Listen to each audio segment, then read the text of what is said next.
Neurotypical versus ASD communication gestures. Now, typically in everyday conversations, people use gestures, and typically they use to emphasize a word or a phrase, direct attention, direct the conversation. There's basically 100 different things that we all use gestures for when we're talking to someone. And most of the time, those gestures are subconscious, so we don't actually think about doing them, we just end up doing them. And when we're young, we kind of tend to learn through experience and through watching others what these gestures mean. Now, sometimes, though, these gestures are also conscious. In other words, typically people use them intentionally to direct attention or to emphasize something or to describe something. Like if you're talking about, I don't know, let's say if you're talking about how you were in an incident on the road and when you were driving, and then you want to explain that to someone, you're going, well, I was on the left side and this happened, this car came from this direction. You're not just going to say that because mentally it might be a bit much for someone to go, oh yeah, this, and imagine it. So we tend to use gestures intentionally in those situations to go, okay, so I was by here and the car was over here, so then I went this way, and that's what we tend to do.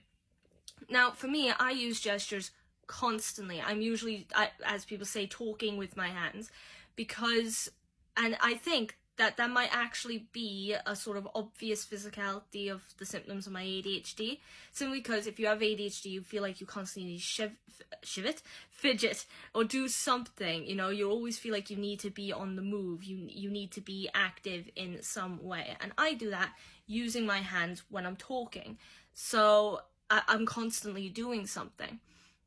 But in terms of ASD communication, it's not easy for people with ASD, for example, to learn or to pick up as easily as it would be for someone who's neurotypical what gestures mean. Now, I said when we're young, we learn from what we see and what we experience, but the learning process, if you have ASD,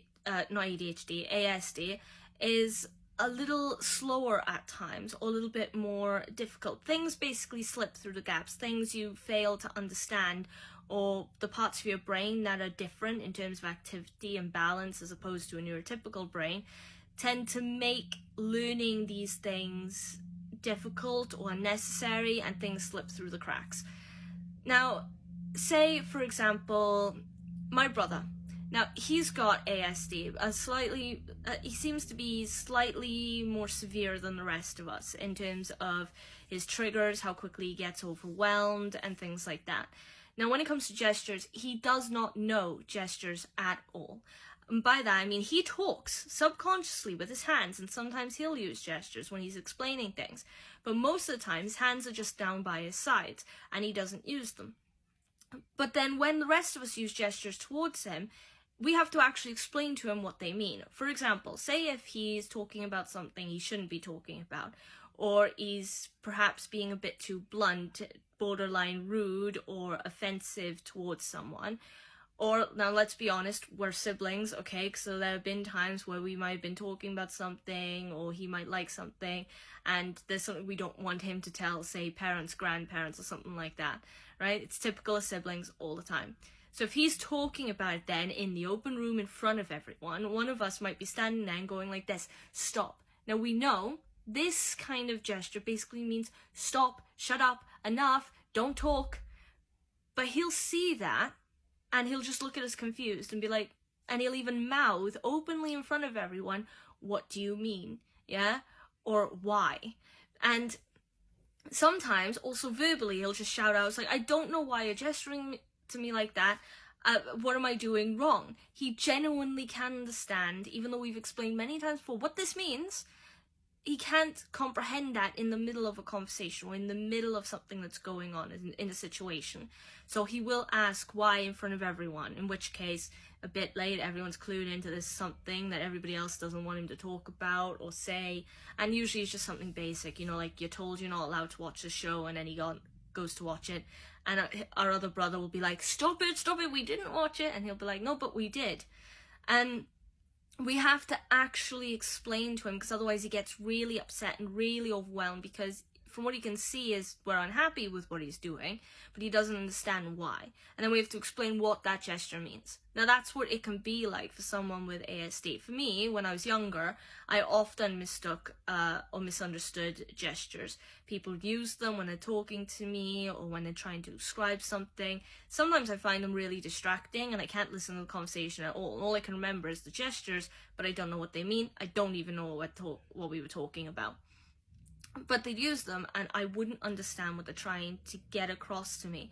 I just end up staring confused and be like, okay, I don't know, I don't get it. That includes also when sarcasm is used. If someone's gesturing when they're using sarcasm, it's extra confusing. It's only throughout years now of me learning about these different things and trying to think almost multi-dimensionally, I suppose, about like communication, about how I want to come across to people and how I'm going to communicate with people, that only now I understand gestures, or at least when someone's using them to me, if I don't completely ignore them, because sometimes we do just ignore gestures because they're not actually used for too much emphasis in a conversation perhaps, or they're not that important. But then if I don't ignore them, then I pick them out. I have to actively think, right, I know what that means, and then basically read between the lines and then eventually work my way to the context of why it's being used, if that makes sense. It's really hard to explain. Most of this is. But yeah, so gestures, and it's not just things like this, you know, it's even when you're trying to direct someone's attention. Like if you point, that's a very clear thing. So like if you say, hey, look at that, and you point, people usually follow the line of your finger and they go, oh, and they look, right?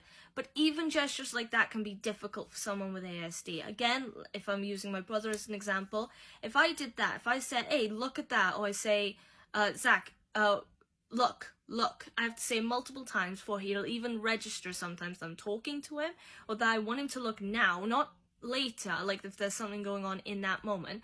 Even if I point, yeah, he won't register. There are times even I'll point and he'll look in a completely different direction to where I'm pointing. I'm like, no, I'm pointing that way, why are you looking that way?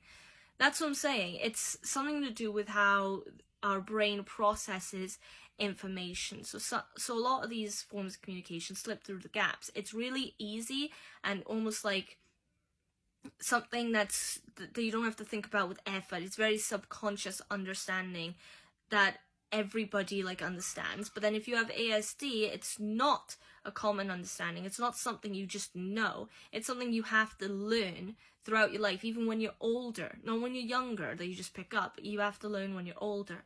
It's like even things like this, you know, it's like I've done that before to like one of my younger cousins who has autism like that, and they've been like, I'm like, oh, I'm saying okay, you know, it's an O, and it can be a K, I suppose, but or all right, or it's good.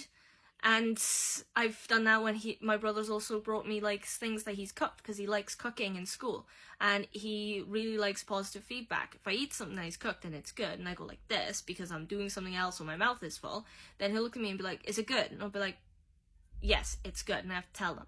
Basically though, if you have ASD, do not feel bad and don't feel embarrassed or hesitant about just asking the person you're talking to describe what they're trying to get at in a different way. If you're really struggling to understand the gestures going on, or if you find them really distracting like I do sometimes, that's the thing that lots of people may struggle with as well. It's like it can feel embarrassing having to ask because it feels like everybody already knows, but it's essential, you know, it's just a part of you and your difficulties, and it's not that hard to get over in an immediate conversation. If you do just manage to get up confidence to go, hey, I don't understand what you mean or what you're getting at, could you explain it again, or could you explain it differently? Or I've had people even with ADHD or ASD tell me that my gesturing is really distracting when I'm talking, including my parents, yeah, and then I'll go, oh, okay, and then consciously think, right, put my hands down, fidget in a different way. And it's fine to ask that, just to clarify and, like, you know, clean up that communication issue. Anyway, so that's all I want to say in this video. If you liked it, then please leave a like and follow me on TikTok. Otherwise, put any questions or request future videos in the comment section, thoughts and opinions, subscribe to the YouTube channel if you're interested, and repost the video, because it's good for my motivation, it's good for awareness. Now, with that said, I hope you have a nice day, and I'll see you in the next video. Till then.